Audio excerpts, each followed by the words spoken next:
So I still have it on the platform. As you can see, it comes with this plastic. Taking this off.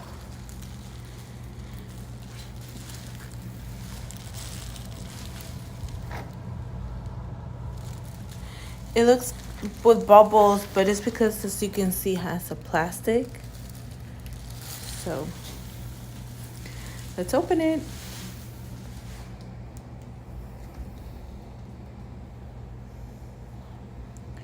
I think it comes with this, so the glass won't break. And inside, I guess it has something for the manual or something. Let's see.